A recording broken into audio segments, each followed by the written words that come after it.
हिंदी बहुशिला के पटल पर हम आपका स्वागत करते हैं, अभिनंदन है। विषय को आगे बढ़ाते हुए हम लोगों का आज विषय है दीर्घ संधि और उसके अपवाद। ठीक मित्र, इससे पहले वाली क्लास में हम लोग संधि की पूरी भूमिका, संधि के औचित्य, संधि के कॉन्सेप्ट पर आने वाले संभावित प्रश्नों का विवरण आपस में कर चुके हैं। अब संधि का जो भेद था, 3 संधियां थीं।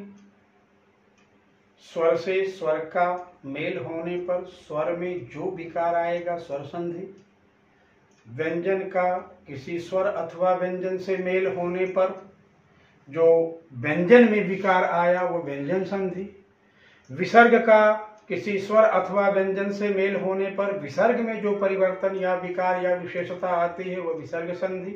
इस तरह से हम लोगों ने संधियों का भी वर्गभेद कर लिए थे। अब उसमें जो पहली संधि थी स्वर संधि, स्वर संधि की पहली संधि है दीर्घ संधि। यहां से हम लोग अपना पठन पाठन प्रारंभ कर रहे हैं। दीर्घ संधि, इस संधि का जो सूत्र है, इस संधि का सूत्र है बच्चों अकः सवर्णे दीर्घः। हम पहले इसी की व्याख्या कर लेते हैं, फिर आगे चलते हैं।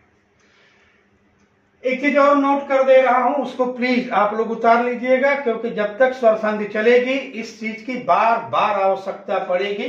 अतः आप लोग इसको अवश्य उतार लें कहीं किसी अन्य पेज पर। अ, ई, उ, ऋ, री, ऋ, क, ए, ओम, आई, औ, च, अच। इसको अवश्य आप उतार लें, क्योंकि बार बार इसकी हम लोगों को आवश्यकता पड़ेगी। ठीक मित्रों, इसे अवश्य उतार लीजिए। यहां कह रहा अकः सवर्णे दीर्घ। अब यहां पर देखिए मित्र, अक प्रत्याहार है। क्या है? अक प्रत्याहार। अक प्रत्याहार कहां से कहां तक है? देखिए, अ से क तक इनका हम लोप कर देते हैं। ठीक है, अलरी का भी लोप हो जाएगा। तो अक प्रत्याहार में कौन कौन से वर्ण आए? अ, ई, उ, री। आगे क्या कह रहा है? सवर्ण अक हो गया, अकः अक। सवर्ण, सवर्ण का मतलब क्या हुआ? समान स्वर होने पर, समान स्वर। तो अब समान स्वर में क्या होगा?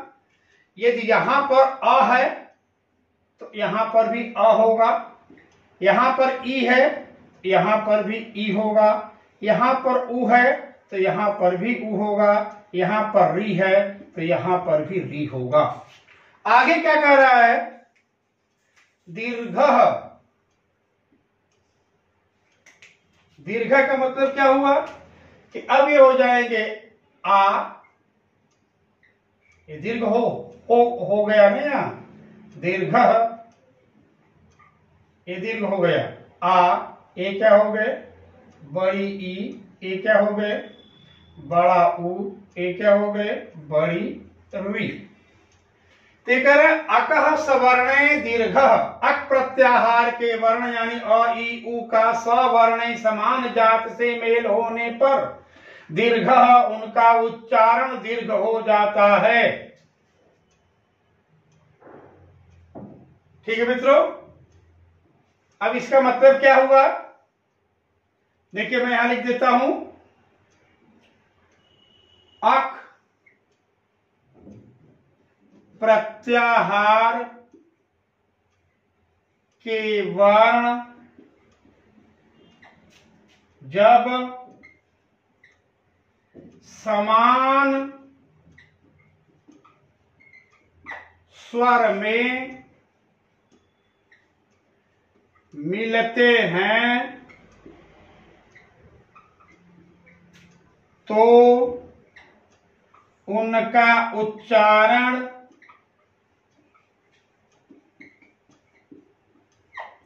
दीर्घ, दीर्घ माने लंबा, दीर्घ माने लंबा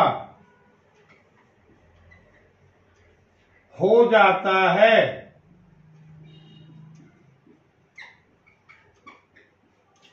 ये आपके सूत्र की व्याख्या हो गई। अका सवर्ण दीर्घ, अक प्रत्याहार है, कहां से क्लियर हो रहा है? वहां से क्लियर हो रहा है। अक प्रत्याहार के वर्ण कौन कौन से आए? ये आए। सवर्ण समान स्वर मिलने पर, यानी सेम अगर हो रहे हैं तो दीर्घ, दीर्घ माने लंबा, उनका उच्चारण लंबा हो जाता है। ये आपके सूत्र की व्याख्या है। अब इनको अगर हम संधि रूप देखेंगे तो संधि रूप में हम इनको कैसे व्याख्यायित करेंगे उसको भी आप देख लीजिए। संधि रूप,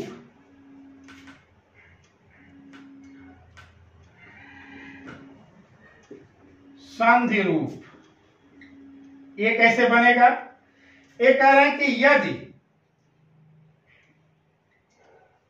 पूर्व पद के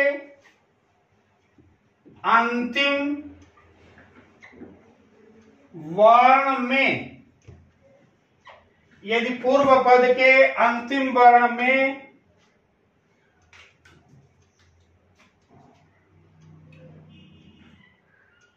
अ, ई, उ, री में से कोई वर्ण आए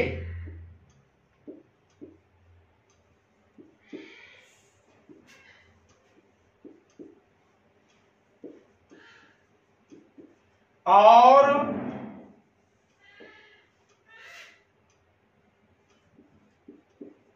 उत्तर पद के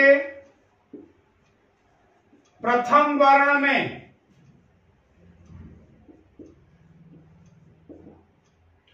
समान स्वर हो तो मेल होने पर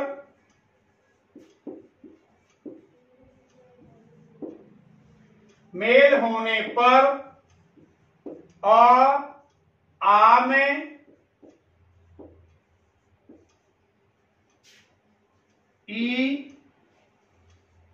ई में उ में तथा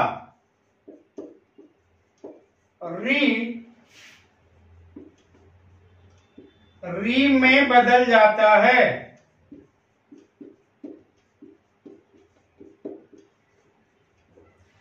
ये आपका संधि के रूप में आप इसको देख सकते हैं। आइए संधि की व्याख्या के रूप में आप देख सकते हैं। ठीक मित्रों, ये संधि के रूप में है और वो संधि के व्याख्या के रूप में है। अब सवाल आता है इनके उदाहरण देखना कि इनके उदाहरण कैसे होंगे।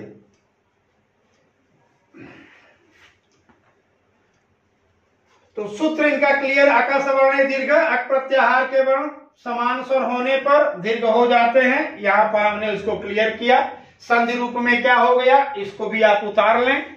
अब हम इसके उदाहरण पर प्रारंभ करते हैं। इनके दो चार उदाहरण देख करके फिर इसके बाद हम लोग चलेंगे अपवाद पर। मैं अब इसे मिटा रहा हूं मित्रों।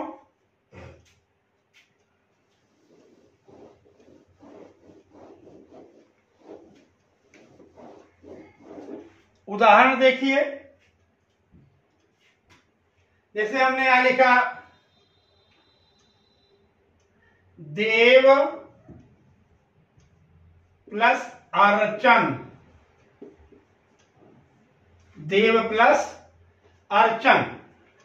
सवाल अब यहां यह आता है कि नियम क्या कह रहा है कि अ प्लस अ बराबर आ होगा, अ प्लस अ बराबर आ, तो यहां व प्लस अ है, तो सिद्धांत से गलत लग रहा है, क्योंकि अ प्लस अ बराबर आ, तो यहां तो व और अ है, तो यह कौन सा सिद्धांत लागू होगा जिससे कि संधि प्रकट होगी? वो संधि क्या सिद्धांत क्या होगा? वर्णांते, वर्णांते स्वराः, वर्णांते स्वराः, वर्ण के अंत में स्वर होता है, तो यहां पर व व्यंजन नहीं है, यहां पर व वर्ण है, यहां पर व वर्ण है, तो वर्णांते स्वरा, वर्ण के अंत में स्वर होता है। आइए उस स्वर को भी बाहर निकाल लिया जाए। दे को जहां का तहां छोड़ देते हैं, व को तोड़ के अ बाहर कर लिए, प्लस अर्चन, तो अ प्लस अ बराबर क्या हो गया? आ। ओके, तो दे अपने जगह आ गया, व अपने जगह आ गया, और चन अपने जगह आ गया। व और अ में संधि है, क्योंकि ये स्वर है अपने मूल स्थान से बाएं चलेगा और ये व्यंजन अपने मूल स्थान से दाहिने चलेंगे, अतः इन दोनों लोगों के बीच में संधि है, तो क्या हो जाएगा यहाँ वा। दे को फिर हमने उतारा यहां भी, अब यहां से भी उतार दूंगा, तो दे हो गया अपने जगह, और ये उतरे हैं, ये श्रीमान जी फिर नीचे भी उतर जाएंगे, चन हो जाएंगे। क्या हो गया ये? देवार्चन, देव अर्चन, देवार्चन। इसी तरह से दिव्य अंग क्या हो जाएगा? दिव्य अंग, दिव्यांग। सारे उदाहरण आपके पास हैं, दिव्य अंग, दिव्यांग। मिश्र अंबु, मिश्रांबु। और अगर दोनों तरफ आ हो, यदि दोनों तरफ आ हो तो क्या होगा? जैसे हमने यहां लिखा विद्या आलय, यहां पर भी वी, द्य का आ, यहां पर भी आ लय। तो अगर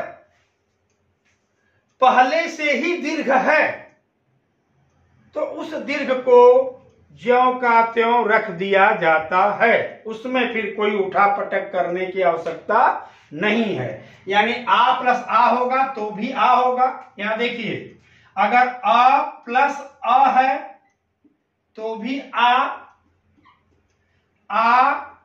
प्लस आ है तो भी आ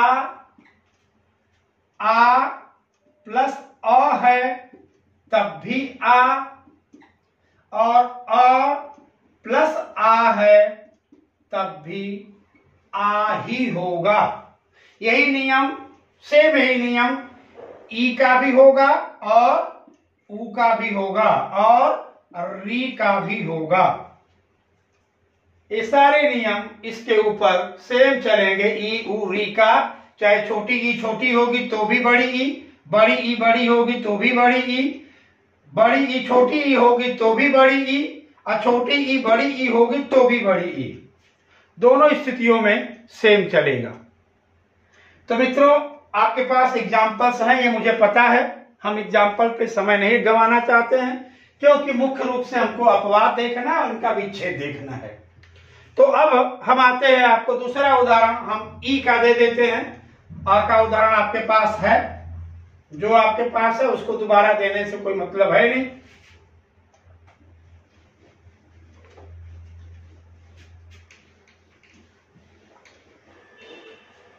अब आइए ई का, हमने यहां लिखा कवि प्लस इच्छा, क्या हो जाएगा ये, कविच्छा। ठीक है, या इसी को कविच्छा, इसी को हम कपि भी कर सकते हैं, कपि प्लस इच्छा, तो भी क्या हो जाएगा ये, कपि, कपीक्षा, कपीक्षा। ठीक है, अब आइए ऊ का उदाहरण देखिए।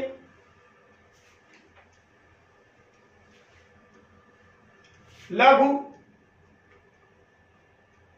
प्लस उत्तर, क्या हो जाएगा ये, लघुत्तर। धेनु प्लस उपमान, ये क्या हो जाएगा, धेनुपवन। ये धेनुपवन हो गया। तो उ प्लस उ का भी वही स्थिति आएगी जो अ प्लस अ बराबर आ का था। ठीक मित्रों, अब एक उदाहरण और देख लीजिए आप री का। हालांकि री का दीर्घ रूप अब हिंदी में मान्य नहीं है, फिर भी फॉर एग्जाम्पल हम आपको दे रहे हैं, उसको आप एक बार अपने ज्ञान वर्धन के दृष्टि से देख लीजिए। ठीक है, ई प्लस ई बराबर बड़ी ई, बोला ई प्लस ई बराबर बड़ी ई, तो उसको आप देख लीजिए। री का हमने यहां लिखा री प्लस री बराबर बड़ी री, ये बड़ी री का सिस्टम है, इसको आप गौर से देख लीजिए। जैसे एक उदाहरण मैं आपको दे रहा हूं, होत्री प्लस ऋचा, होत्री प्लस ऋचा, क्या हो जाएगा, हो त्रिचा, या मातृ प्लस ऋण या ऋणम, मातृ प्लस ऋणम, क्या हो जाएगा, मातृणम।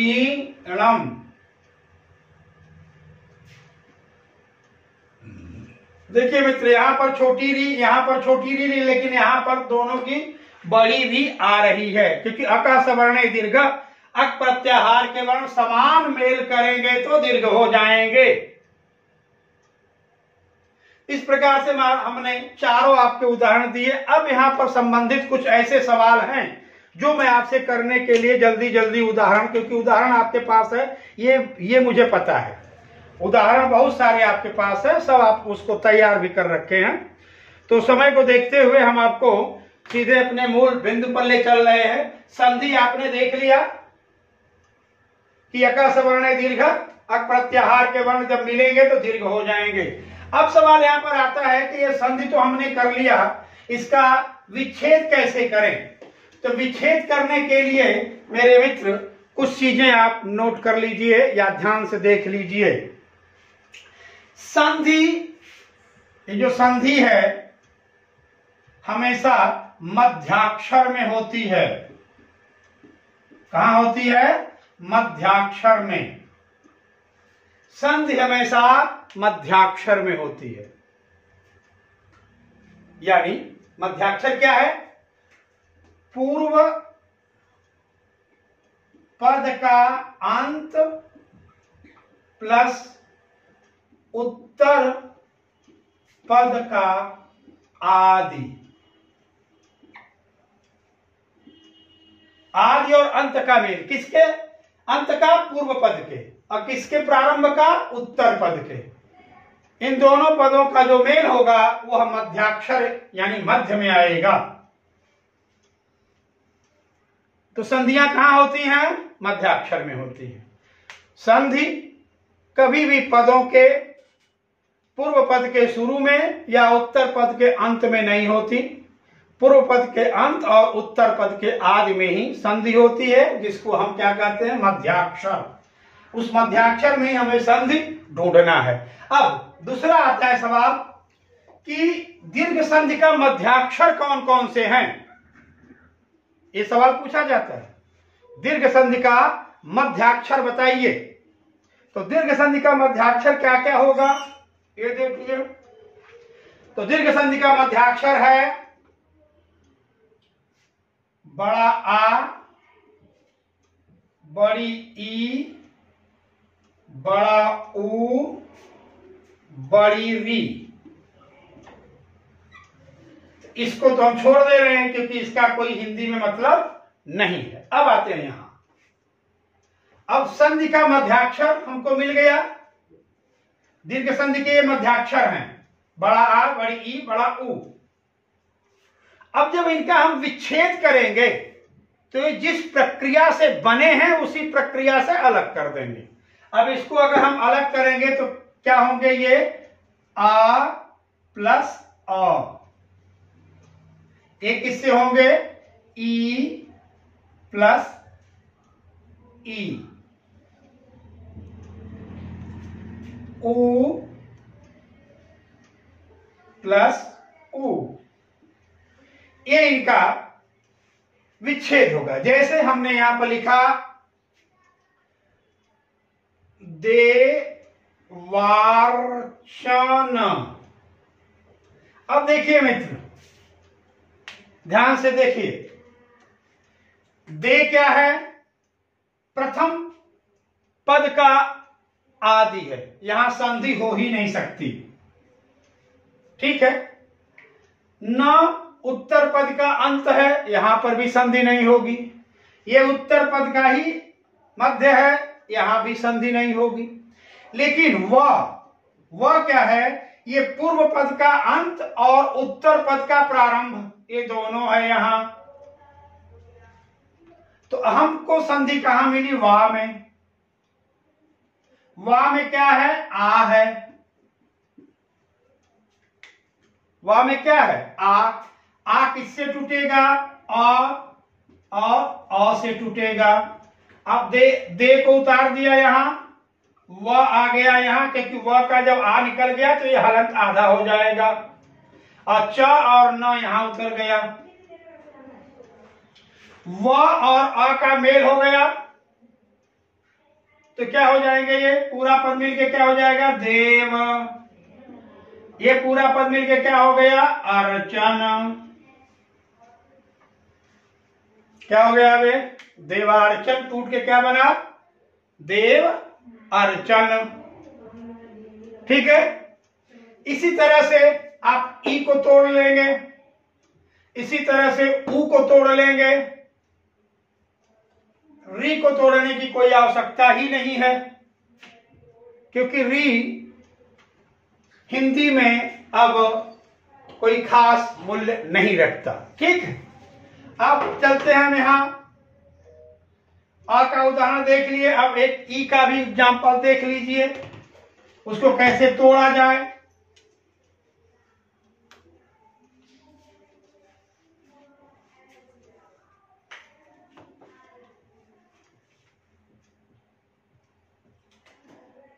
ई का एग्जाम्पल है, जैसे हमने यहां लिखा कपीश। देखिए मित्र, यहां क है,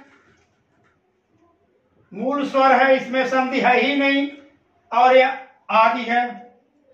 श ये उत्तर पद का अंत है, ये भी मूल स्वर है, इसमें भी किसी तरह का कोई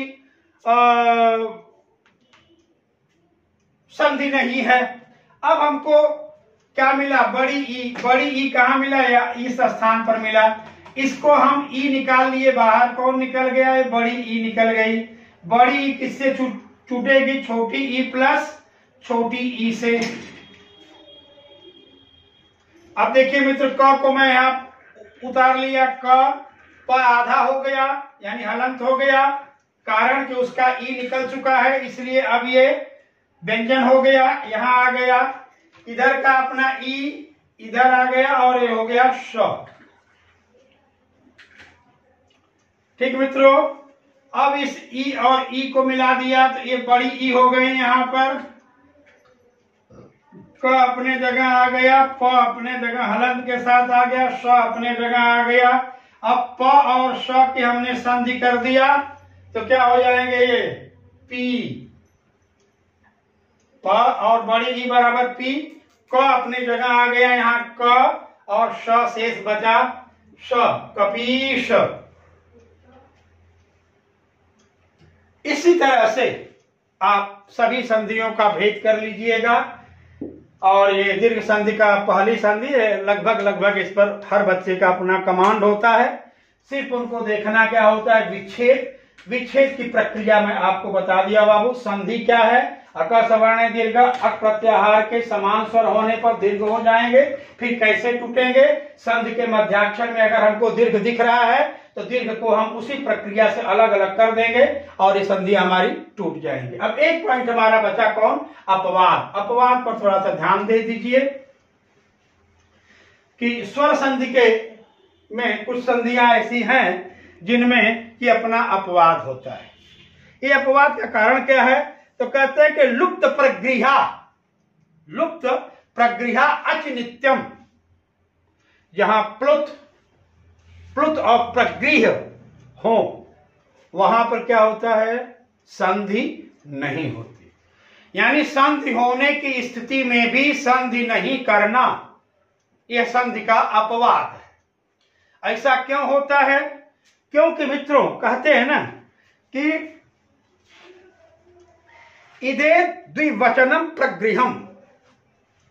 जब संस्कृत के द्विवचन में हम आते हैं तो ई और उ प्रगृह हो जाते हैं और उनका हम संधि नहीं करते, क्योंकि अगर संधि करेंगे तो विकार होगा, और विकार होगा तो जो कारकीय चिन्हों से उद्धृत होने वाला भाव या अर्थ है वो मिट जाएगा। ठीक वैसे जैसे एक छोटा सा उदाहरण मैं दे रहा हूं, जैसे मैं यहां पढ़ा हूं कि सह बालकम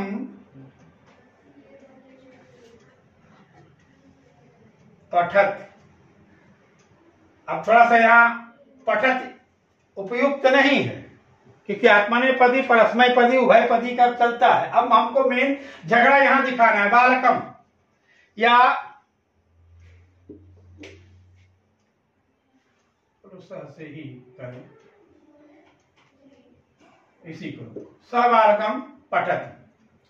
अब यह बालक क्या हो गया, को, बालकम है तो को। अगर इसी को बालके हम कर दें तो यहां को की जगह क्या हो जाएगा, में।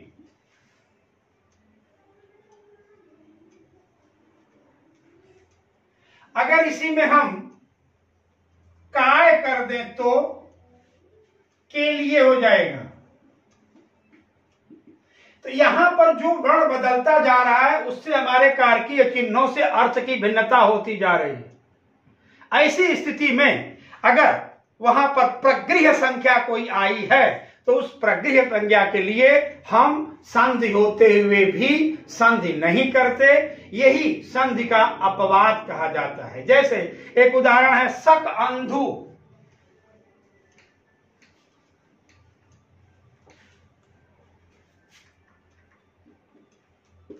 सक अंधु, ये सकंधु ही रहेगा। अब यहां देखिए अ और अ मिलकर सकांधु हो सकता है, लेकिन सकांधु नहीं किया जाएगा क्योंकि प्रगृह संज्ञा होने के कारण यहां पर संधि का औचित्य है पर संधि नहीं होगा, यही संधि का अपवाद होगा। इसी तरह से कर्क अंधु, कर्क प्लस अंधु। अब करकांधु नहीं होगा, यहां करकंधु ही होगा, करकंधु। यहां अब करकांधु आप चाहें कि हम यहां करकांधु कर दें तो करकांधु नहीं हो पाएगा। उसी तरह से मार्त अंड, मार्त अंड क्या हो जाएगा, यहां मारतंड। संधि की स्थिति को देख लीजिए, संधि होते हुए भी संधि नहीं होगा। सार अंग,